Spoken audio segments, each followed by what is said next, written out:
So I originally figured, let's have another what's in the Katbox video, so I went to check on the Katbox site. Now, the keen observer will notice that the site has changed since I showed it last, which I believe was back in my Les Lindas days. The site is now, well, terrible. Before, it would have their mascot sitting amongst all these TVs that show the comics along with the names and shit, so if you clicked it, you'd know exactly what comic you were heading into. And it felt like the perfect way to archive so many comics by having their presentation take place in an actual illustrated way. It was really cool, honestly. Anyway, I wanted to go find a comic to review, so I went looking and...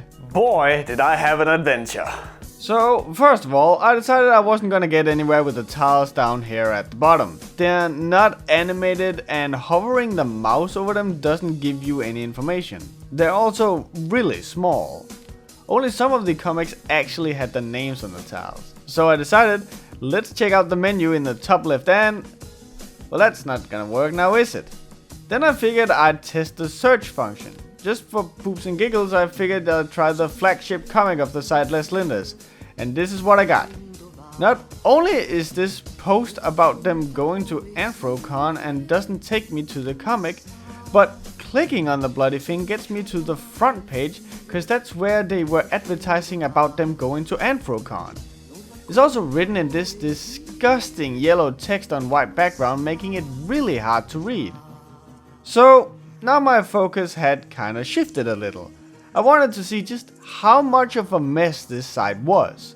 So I clicked a random tile on the hope it was a comic I was looking for, and it wasn't. It took me to Avencree's site that hosts the Eye of Ramalak comic. I'd assume so, but I don't know if the comic is even up yet, cause the first and only post on this site is made January the 15th. And it's welcoming me to the Katbox. If I do want to read the comic, I have to go up into comics, and who the fuck is DV anyway? Okay, so that was a mistake. So I go back and I try the tile next to it, and that also takes me to this page. In fact, if you click on any of Nikoni's tiles, you'll get taken to a site with the same 4 tiles, only now it actually matters which you click. You click on the Yosh tile and you'll get taken to a site where you can pick between Yosh and Artificial Incident, which both have the same background, which is looking really good. But if you click on the Artificial Incident tile, you get taken to the Artificial Incident comic straight away. And even then, if you do go to Yosh, you get an Artificial Incident banner at the top, not a Yosh banner. It's almost like Philip is like, are you sure you don't want to read my other comic? When people try and click on Yosh. It gets worse though. Remember in my Yosh review where I bashed Yosh's background?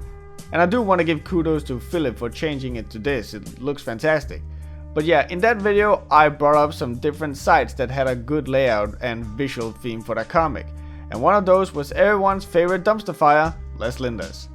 Now, what I'm showing you here is a screenshot from that video, cause this is not what you'll find if you go to Les Lindas today. But notice how it's all just super colorful. The farm visual perfectly fits the comic, and its art style and the black borders helps relaxing the eye when you start focusing on the comic, right? Now let's try and click on the Les Lindas tile, and then this happens. Either they're trying to blind you so you can't see how abysmal the comic is, or they're trying to give you a new tan. Now there is actually some text here. There's not just a yes and no button. Okay, are you really sure you want to read Les Lindas? Like, are you sure? No, it asks you if you're over 18 years old. Why? There's no outright nudity as far as I've understood. There's cheesecake shit en masse, but there's no outright nudity.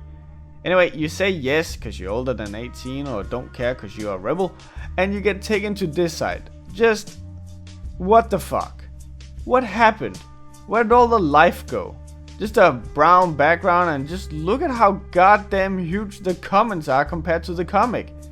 They're so poorly optimized that the font size is so big that the AM is broken down on a separate line after the timestamp. Anyway, this comic here is clearly Knighthood, one of the Leslinda side stories. So let's try and see if we can't find the actual comic. Oh look, our old friend, the archive button that's not an archive button. Is in fact just normal ass text, no hyperlink at all. Okay, what if I click on the name then? That's a link after all, and it just takes us to the page we were already on. Great. Wait, let me just try and go find the first page. I want to check something. Oh my god. Oh my god. The Leslinda's page doesn't even have the Leslinda's comic. Look at this. The site begins with and ends with Knighthood. There is no Leslinda's on this site. I even tried altering the URL and replaced Knighthood with Leslinda's, but I got nothing as a result. Oh, and the infinity sign there in the middle? That's a random page button. Still kinda unsure why you'd have that, but to each their own, I suppose. But yeah, now the heat was on, you know? Now I was interested, so I tried to straight up Google Leslinda's and found the old URL for the Leslinda site, and... Okay, so this is Danish. I don't assume you can read it, right? But this is the type of warning you get when you're on your way to a site that's full of viruses and shit, and the browser will just straight up not let you proceed. So I guess for now, Ding Dong the witch is dead? Huh. Oh right, we had a comic to review. We have all had our laughs about me enjoying criticizing Katbox, but I would like to think that I've never been unfair. Credit where it's due and all that. And so because of this, even though I was intent on reviewing a Katbox comic this time around, we won't be doing that. I feel it's kinda unfair to go and review any of their comics when their site is in such disrepair, even if it's been like this since the end of 2018. But yeah, because of this, I went on to look for a different comic, and that's where you guys on the Twitter suggested The Rockcocks.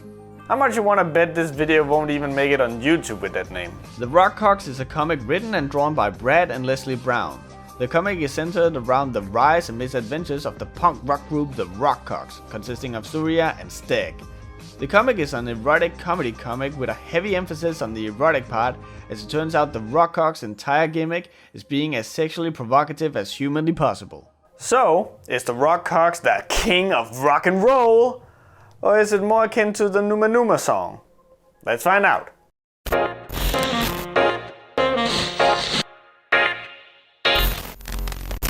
There is a lot of ways you can tackle the Rockcocks, for better or for worse. You can talk about the comedy, you can talk about the story about a band rising from nothing, or you can talk about the sex.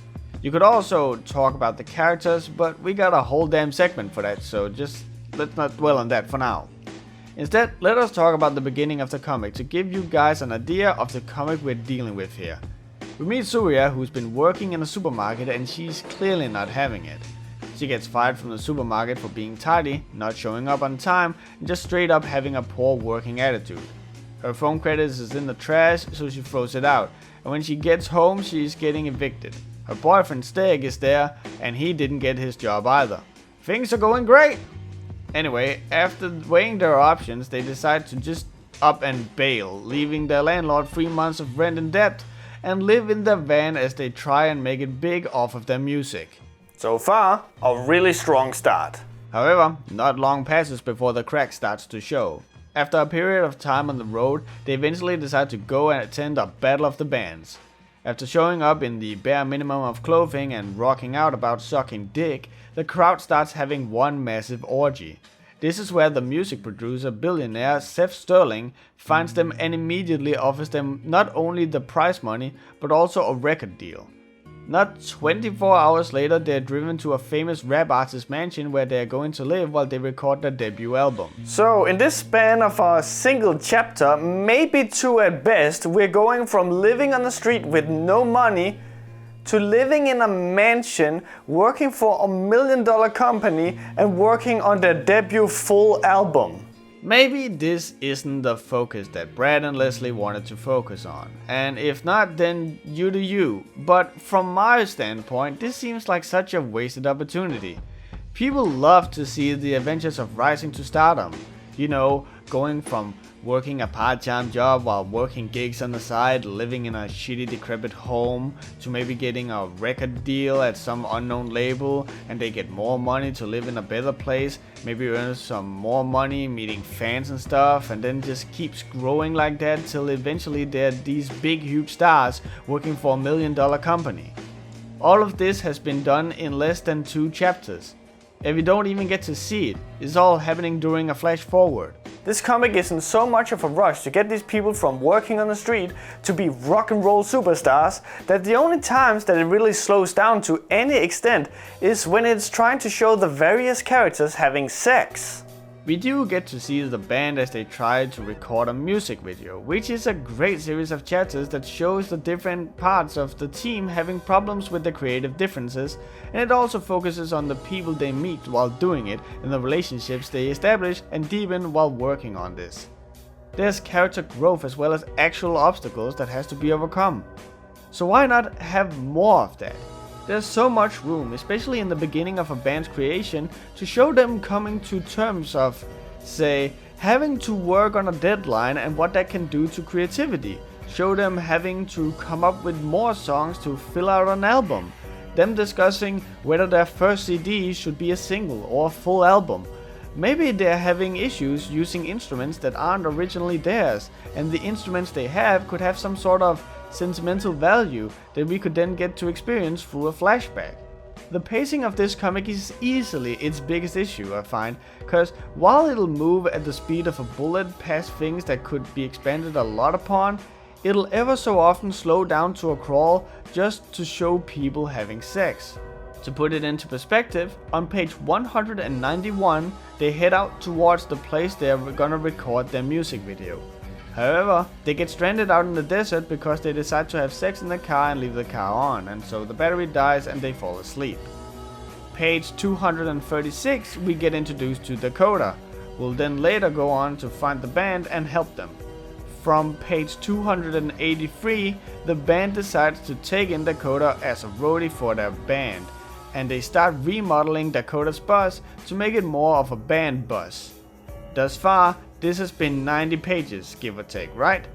Now, from page 360 to page 495, that is 135 pages, this is entirely based on recording the music video and the stuff that happens during this endeavor. And just for reference, it takes the Rockcocks, and yes I counted, 64 pages to go from homeless people living in a van to be working with a multi-billion-dollar record label. 135 pages dedicated to making a music video, 64 pages dedicated to working your way out of the streets, winning a battle of the bands, and signing a contract with the biggest record company in the entire world. I think this issue goes hand in hand with the fact that, well, everything's just kinda handed to the Rockcocks.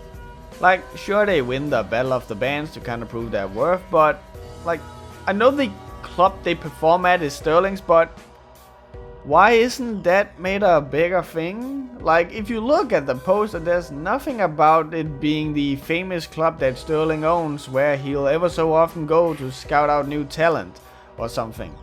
And then the minute Surya and Stek sign the contract, they're driven out in a limo to live in a mansion, gets a record deal for a full album, not a single, gets the best food ever, big parties, $1,500 in traveling money.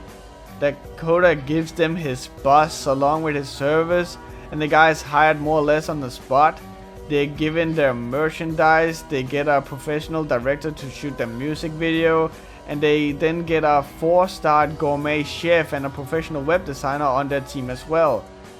And through all of this, how many times would you guys guess that Surya and Stek play in front of an audience to either earn revenue, build a fan base, or prove their worth?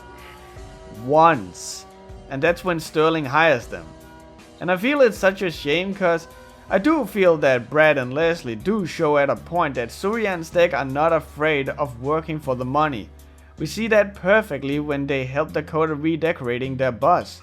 We see them working through the day and into the night and are seemingly enjoying their work. So why not show this same work ethic go into them earning and deserving everything that's given to them? As it stands now, this is a very, in lack of better words, childish look at how becoming a rock star works. What, just play a single song, and I do mean a single song, at a random seedy rock joint, and suddenly you're at the top doing a cross-country tour getting everything handed to you? Seriously? It doesn't even have to be a depressing look at how fucked the music industry can be. It could actually be a very positive reading experience to show how nothing gets these two down, and that through their passion and hard work they overcome every obstacle. But instead, now whenever there's an obstacle, it kinda just vanishes or works itself out somehow. Not through work or growth, maybe except for one case, but because the universe demands it. Like, is it just me, or wouldn't it make for a far more compelling story to see these two who literally gave up everything and then just worked their way from the bottom to the top with sheer will and determination rather than chance, luck and happenstance? In short, it doesn't really feel like this was made to be about the music. The songs don't have lyrics except their main single Suck My Rock, but the rest is just them singing with no vocals, which I actually don't mind, cause nothing is worse than reading lyrics in a written medium and you then have to guess what the melody is and how to fit the lyrics into it. But when you get so little in terms of musical content, that could have been one of the things to give some musical depth to it. I mean, you can even find actual songs using the Suck My Rock lyrics on YouTube, so it's not like it wouldn't work as great marketing either. But yeah, with no lyrics, only one concert and maybe some shredding on a guitar and beating on some drums here and there, you can probably count on two hands through a 500 plus page comic. It's clear the comic focus is not the music. What is the focus on then? The sex? Well, Good guess, but actually no. and that's probably for the best, cause I know this may be bordering on too much information, and we'll go more into it in the art department, but this sex just doesn't really do it for me. It really honestly just feels kinda awkwardly shoehorned in. Don't get me wrong, I know why it's there. I mean, the main thing about the band is that it's centered around sex, and heck, the comic even uses the sex as sort of a soapbox to talk about how fucked it is that you show some dude's head getting blown off in media, but not a girl's nipple. Which is honestly a stance I agree with. It's just a shame it kinda gets a little, I don't know, silly in its delivery. But yeah, everything about the band and their image is about sex. So having sex in the comic works. And I'm not at all opposed to having sex in the comic, but it just feels weirdly paced and put in awkwardly. As I mentioned before, the comic seems to be in such a rush to just skip past everything at 100 miles per hour. But then when the sex happens, we're moving at a snail's pace to just take in the sex of these two characters before we blast off again. Pun intended. Again, I don't mind the sex being there, but it just feels like when the sex happens, it's kinda shoehorned in like a cheap porno. Surya and Stack will just get horny every now and then and start fucking, and I get that it can be used to show how open-minded and free they are about sex, and that's great, more the power to you. But every single time they bone, we have to see the whole fucking thing, no matter what it does to the pacing. And it just feels, I don't know, lazy? I mean, Leslie and Brad have clearly shown they are really creative, both with their characters and the scenarios they put them in. So why not do something like that with the sex? There's a scene where Elizabeth, Sterling's assistant, is enjoying some tea on her own, and suddenly Sterling's partner Georgie comes and he's naked as the day he's born, except for a sparkly butt plug up his ass, and he's asking Elizabeth for some towels. Seeing Georgie and also Sterling naked fires up Elizabeth, and so she starts going to town on herself with a dildo despite having an alarm set for 4 hours later, and as a result of this, they oversleep. The revelation that they overslept, however, happens on the last page of the chapter, and when the next chapter begins, we have flashed forward and haven't seen a single repercussion of them oversleeping. I feel this kinda encapsulates what my issue with the sex is. Why not use it? Like, if you're gonna do the story the disservice of dragging it to a halt just so you can show people fucking, at least give the sex some agency. Why not have them being late lead to some funny hijinks? Maybe Stick has another fit at Sterling for being unprofessional. Maybe they miss an appointment that makes the task that the Rockcocks have to overcome harder, and they have to overcome an even bigger challenge as a result of it. These are all ideas coming from the top of my head, and they are all about the one thing of banging all night to the point of oversleeping. Imagine what you could do if you really worked on it. I mean, fuck's sake, in Denmark we have a rap group that made an entire beat for a song consisting of a girl moaning while having sex. And that's about all I can play without getting copyright stricken.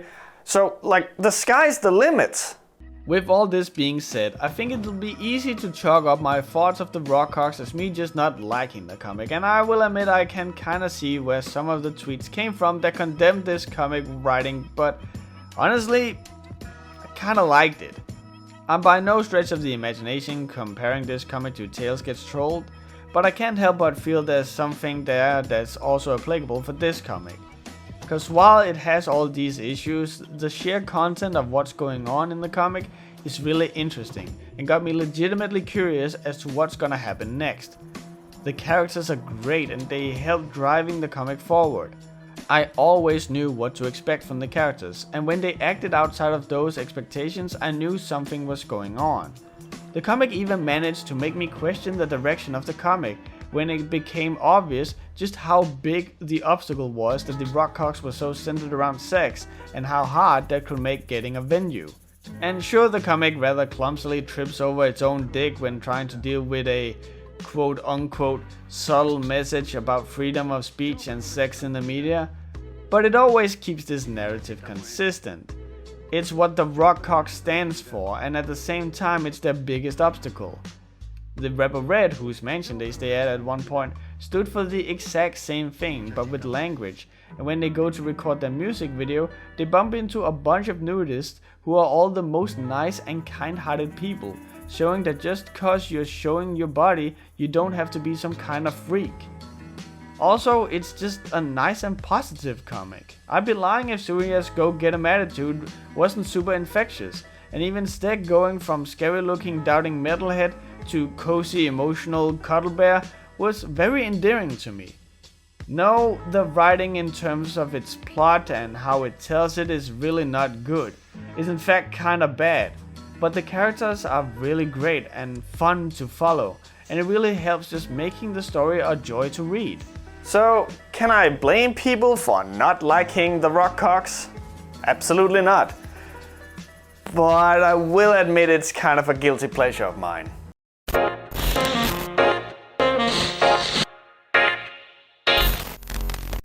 I think we can all agree that the writing of the Rockcocks is nothing to write home about, unless it's one of those letters from Harry Potter that kinda yells angrily for you. But where the writing fails, I feel the art of the comic is definitely something that should be complimented. I adore the art style of this comic with its cartoony look and presentation.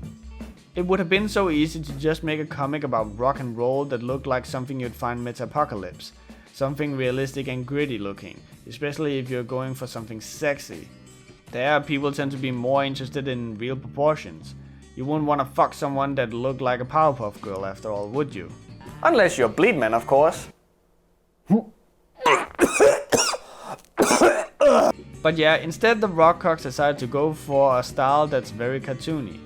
You can even, if you research it properly, go and find some old comic pages that Brad and Leslie have done, where you can see some of the more realistic looking designs that Brad and Leslie discarded to then end up with this cartoony style. This is very evident, especially when looking at Surya and Steg, where Steg is this small girl with big breasts and Steg is basically a yeti who could crush Surya with a single hand if he so desired. All the characters as a result have a very distinctive silhouette. It's to the point where if you black out a character you'll still know who it is, which I'll gladly chalk up as great character design. Even when Surya, Steg, Sterling and all the other characters change clothes, you always know who's who immediately. There's also somewhat of a color palette going on with the different characters, but that thing gets played a little fast and loose with, so I won't go too much into it. Even Dakota, who is presenting himself as a man, is actually a woman.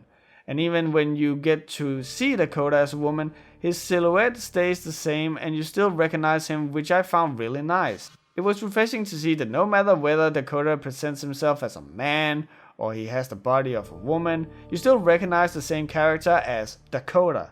It's not like many other stories where the character will, once their actual sex is revealed, suddenly not have any sort of ambiguity as to what their sex is.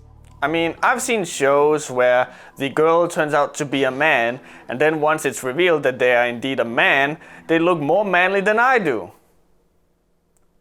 I'm a big man! There's one thing I kind of picked up on that I really loved, which is that whenever Surya and Stick really rock out, there'll be this colored glow coming out of them, almost like a magical aura, and it only really comes out when the Rockhawks are really nailing their performance. You can even see it flowing over people, showing how they're being affected by the music. The same thing happens when the Rocket Rollers, the rivaling band, does stuff, only here it's a blue glow, which are the Rocket Rollers colors. I will say though that it kinda gets used just for effect with the Rocket Rollers, rather than when they're playing music, which I kinda feel betrays what I feel was the intended purpose of the glow. I feel the intended purpose with the glow was to show the music, the figurative magic of the music. In a comic where you cannot actually play audio, you have to show the music, and I feel using this colored magic to do this is a great idea. It's all the better that there's a slight hue of this same color whenever Stick and Surya are having sex. And I don't know whether or not it says anything about the sex scenes or the usage of the colors, but the colors actually managed to make my dick much harder than the sex scenes. It might be because the sex is, once again, probably the worst part of the comic. And it's not because I'm against sex, but just, like, of course I can't show the actual sex, but it's so nothing. Like, there's so many goddamn times you just get to see Stick slide his dick inside Surya, and then they just bounce a little back and forth or up and down, and that's it. Of course they'll every now and then spice it up with, say, doing it in front of others, or touching a little more here, or sucking a little more there, but the all-around sex is so boring. Like, I won't deny that what they're doing is some next level shit, but the all-around presentation is just boring. And let me be blunt, these scenes are obviously there for you to enjoy. Like I stated before, they're long, they're explicit, they're very kinky. These are not just small wham bam thank you ma'ams. It's not like in Sunstone where the sex was not the focus, so you never really got a full long sex scene. In other words, they're not there just to show the characters were having sex as part of the story. They're there to be a sexual part of the comic akin to a sex scene of a longer running porn movie. Long porn scenes, long scenes of plot, long porn scenes, long scenes of plot. So with this, it's clear you're supposed to quote unquote enjoy these scenes any way you so please, but there's just nothing really here. And don't get me wrong, I don't need someone fisting someone to the point of them being a hand puppet or playing the rusty trombone or something for it to be hot. But you can easily make even the most vanilla sex hot if the way you portray it is on point. But like I said, the vast majority of the times we see the sex scenes, it's just, look what's going inside Surya, look how people react to it, and finish. And if I have to be really crude, it's a porno. You could make the finish a little more. Seriously? After 20 minutes of getting to choke this gorgeous girl with his cock, 2 little poots of cum is all he could manage? Pathetic. I registered an account just so I could leave this comment in hopes he sees it one day. Fronting around like you're some alpha male while Elizabeth is performing her heart out. And what do you give her? 2 tiddlywinks of cum? I've never felt so personally offended by porn before. You're a real asshole, pal. Getting back to things I like, let me just real quick cover the backgrounds. They are almost always there, but the creators know how to remove them when their location is not in focus. They also manage to use environment shots and establishing shots to really emphasize a scene or one of the many montages the comic has. The montages are also really good, because you always know what's going on in each frame. There's also some great creativity with some of the scenes, such as one scene where Surya, Stick and Red are talking, and you're seeing the conversation from a hole in the wall with some bars in the foreground, and the bars will actively obscure some of the voice bubbles. It does raise the question of why having it in there? Do the characters feel trapped by the questions or something? Are they being spied on? But it's cool to see. I'm always a huge advocate for people who does something with the text in their comic. Which leads me into the text that will typically set the time of date for the audience. Now let's get this out of the way. They look great. They're very charming, they're typically fit into the environment, and these two will sometimes be obscured by the environment, so it's almost like they exist within the 3D space of the comic. They're super charming and are kinda unique for the rock cogs. That being said, I do not like them. They are so unnecessary. Not a single time have I seen them being used where they had to be there. Like, say, you'll have some text go, the next day, and the last scene we saw was during the night, and the next scene is during the day. We can assume it's the next day, we are not dumb.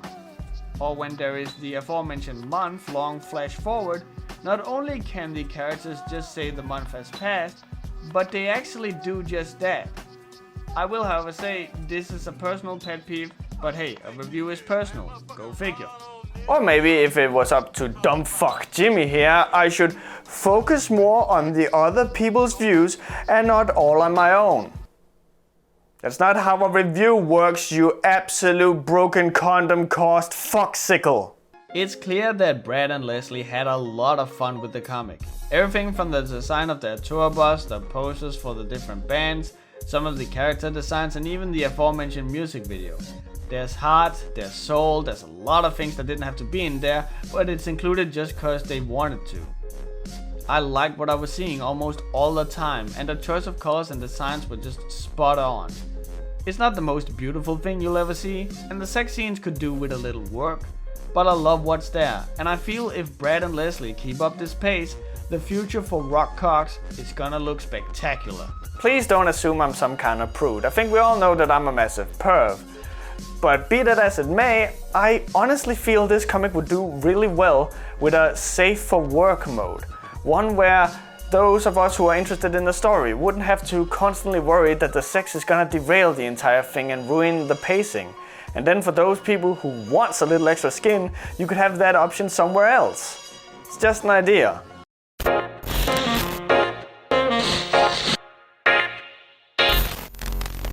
This comic is very much a comic that's based around its characters, and if you paid any attention to my videos, you should know those are the comics I prefer.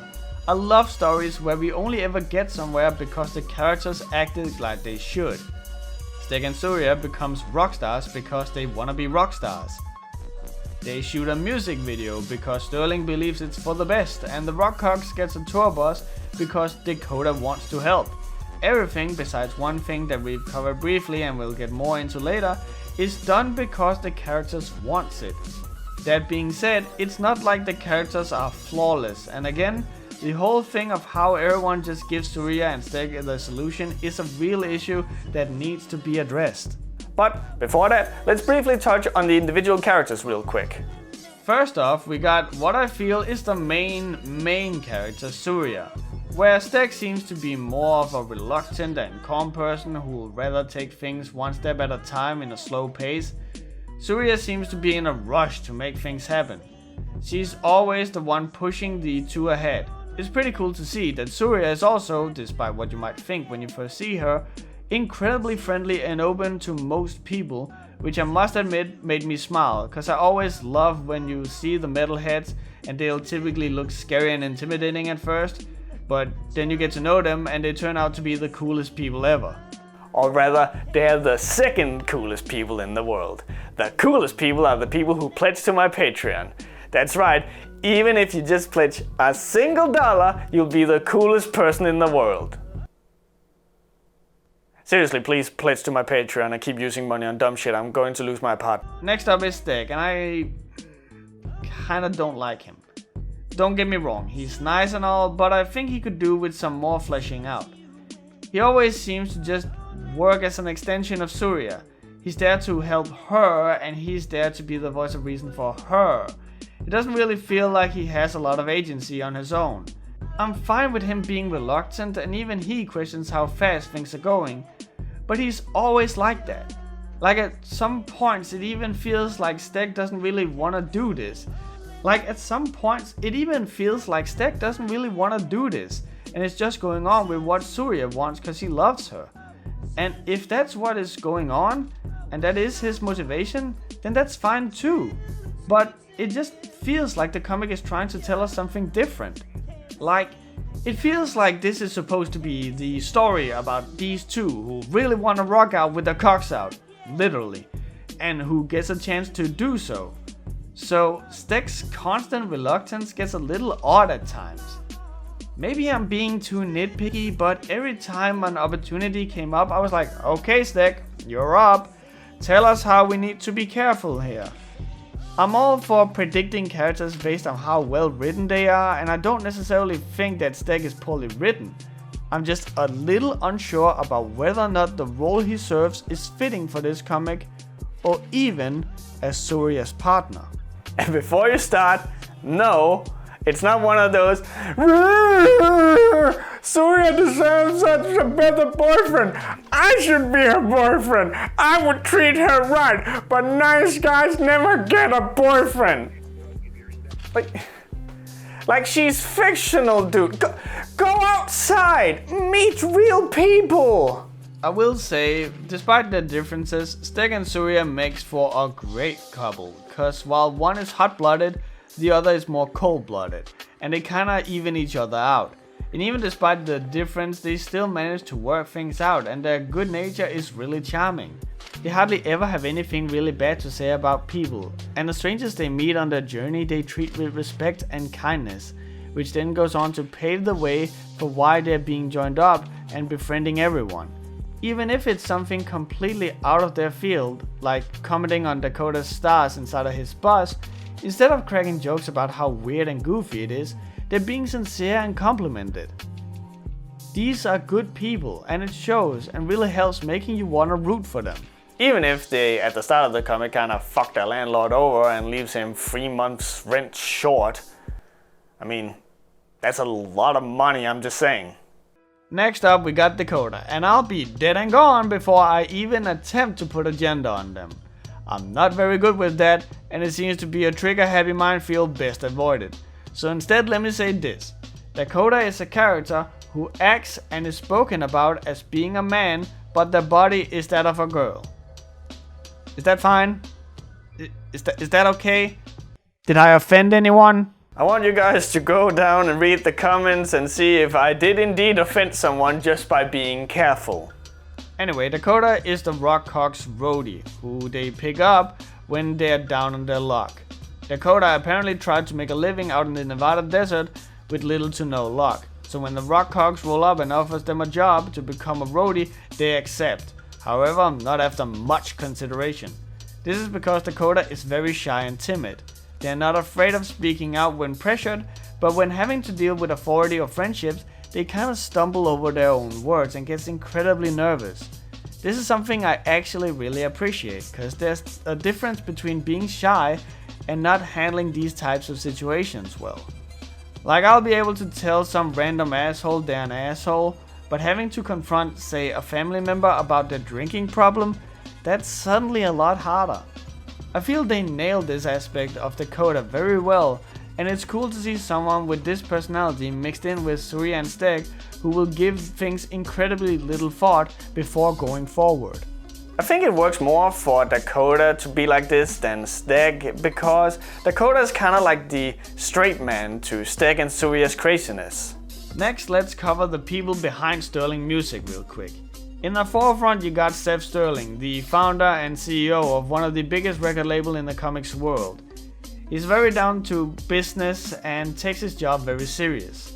There are some times however where he'll be surprisingly easygoing. Typically, by censoring's actions, weird impulsive things will happen, and Seth, who at any other point tends to have a very no bullshit attitude, will just kinda allow it, which sometimes ends up as a rather questionable business decision.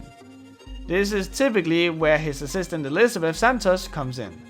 Elizabeth is a very quiet girl who has a huge crush on Seth, and typically has to sort out all the issues that arises. Besides being cute and shy, there's not a whole lot to say about her. That, and she's very jealous on Seth's boy toy, Georgie, who more times than not seems to be wearing nothing from the waist down, and whose entire personality seems to come down to him being a gay diva. And not even a good sassy one. Lastly, we come to Clover and Coral, and I wanna state right off the bat, I love these two characters to death. Clover is hilarious to follow in both her phrasings and way of being, but also in her design, and Coral is just super adorable. Clover gets hired as the Rockhawks tech support, and Coral becomes their chef.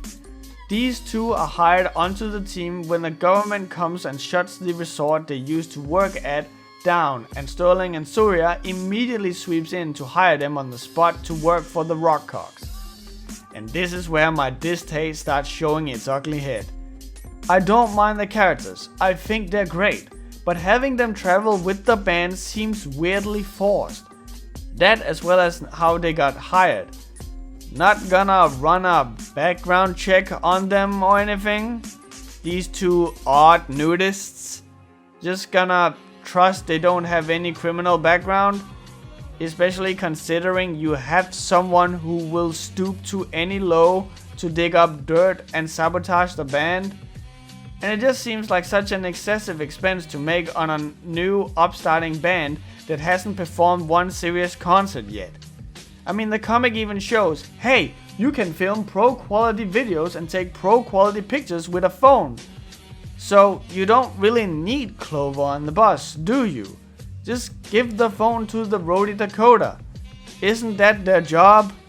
And hiring a 4-star chef to take care of the team? What happened to diners and cooking for themselves? Again, it needs to be stated, I don't mind Coral or Clover's involvement in the comic, but them driving with Surya and Stick just seems incredibly forced. Don't get me wrong, you two, I love you guys. Just not in here! Ultimately, I think the characters of the Rockhawks are really good. They do however have some flaws and faults here and there that makes for kinda bumpy reading experiences. Sterling makes great decisions until he doesn't. Elizabeth is shy until she isn't.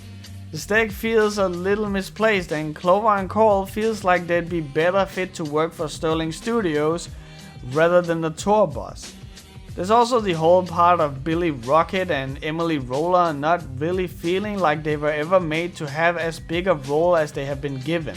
With this said, I need to stress I adore the characters, complete with personalities and especially designs. But it's their inclusion in the comic and how they're used I'm having some difficulty with. It's like having the best guitar in the world, but all you really use it for is just to play Smoke in the Water.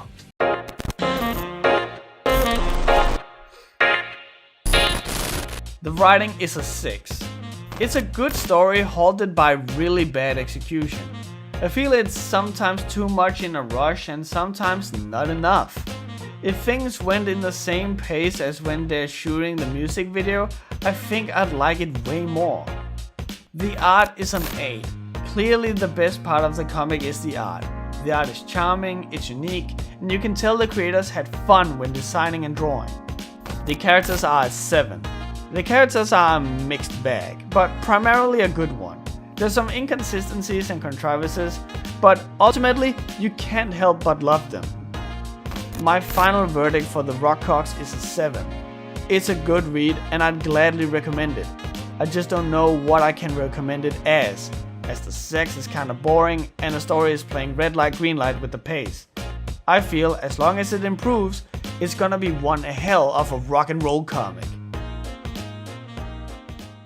To Leslie and Brad, my humble suggestion would be dare to realize that you have some great characters here that can carry a scene. Don't always be so much in a rush just to get to the next thing. Dare to leave your characters in a situation and then have them deal with the situation instead of just moving on or just solving the problem with Deus Ex Machina. I feel you will have a much better comic as a result. Anyway, I'll see you guys in the next webcomic relief. Take care.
Hello! Thank you for watching my video about the Rockcocks. Still can't believe that's the name I had to say, but yeah, here we are. Hi. Wow. Yeah, it's been a while and I'm super sorry for that. Whoever has been on my Discord, who has been following me on Twitter already know this, but I know not all of you are following me these places. So I just want to, real quick clear up what's been going on. And basically, I had my final exams, so now I have a bachelor degree in graphical design. So I kind of, had to hunker down and focus on that. And I'm sorry that you guys had to suffer for that and the wait and all that. But, some things do take priority. Because I'm now a fully fledged graphical design technologist, I am also opening up for some graphic design slots. So if any of you are interested in getting some graphical design done, whether it be a logo or anything like that, then I have 2 slots open right now. I actually threw up a tweet the other day where I opened like a new, hey, here I am, special offer thing. So if you are in need of a logo, I'm now designing those for $50 a piece. If that is any interest to you guys, do throw me a line. I will gladly help you with that. Next up is the charity stream. A lot of people have been asking like, hey, what's the deal here? I thought we were going to have a charity stream this summer, and I thought so too. But the problem was that when you, where I live, if you are not part of any school or anything, you're actually not allowed to live where I live. So there was this whole thing about, do I then have to move? And then like if I had scheduled a charity stream and I would then be without either a apartment or internet for that period of time, like how would I then get the charity stream going? So I figured it was best not to promise anything before I got all my ducks in a row. I'm now going to be starting school yet again for something that's called digital concept development. But if a job comes along, I'll take that step. But that means that I will still be living here, which means that I will try and see if we can't find a different date to have the charity stream before the year is over. I'm thinking somewhere during the winter. And one last thing, I'm looking into making a little special something for the next episode of the Webcomic Relief. And all I can say is that It's a good time to be a Webcomic Relief patron and having a comic. Then I will let you guys... Or it may be terrible. I will let you guys figure out the rest. But for now, let's take a look at all the lovely people who have decided to support this episode. Nicholas Knudson. Nicholas wants me to push the YouTube channel called FishStickOnAStick. It's a channel that does roast reviews and readings of Creepypasta, so it's basically what you'd get if you mixed Night Mine with the Webcomic Relief. So check it out. Amosen. Amosen is working on a comic called Druids, which is a mature themed fantasy comic in the world of Warcraft. If you are interested in a more mature story from that world, and done by someone who actually knows how to write, check it out. Rojaru. Rojaru wants me to push his friend Siv Keasley, who is currently living in Japan but is raising money to move to America. They sell ensemble pins, stickers of their designs, and has or will open commissions for tattoos or just normal commissions. The link is in the description. I'm a Moron. I'm a Moron wants me to push the YouTube channel called Kaori that makes animations and deserves a lot more attention. If you want to see some dope ass animations, please check it out. The link is in the description. The Bonsai. Bonsai doesn't want me to push anything this time. He just wants me to say, and I quote, "Just tell the fam you rock" or something. Thanks man, much appreciated. Samantha Shakespeare. Samantha is making some emergency commissions, so I warmly recommend you go help her out and get some sick art pieces in return. I personally gotten art from her before and I've loved it all, and I think you will too. The link for her commissions will be in the description. And I also just want to give a huge shout out to Lorayo-kun, Sebastian Vanborg, Naoto Kimigiri Terumi, Hitori the Artist, Beyond Warrior, Cage Raphael, Shiv, and Drager of Adrian. And also a huge thank you to all the lovely people that you see here. If you want to support the show and change my life so I can live off of YouTube and entertaining people, please go to my Patreon.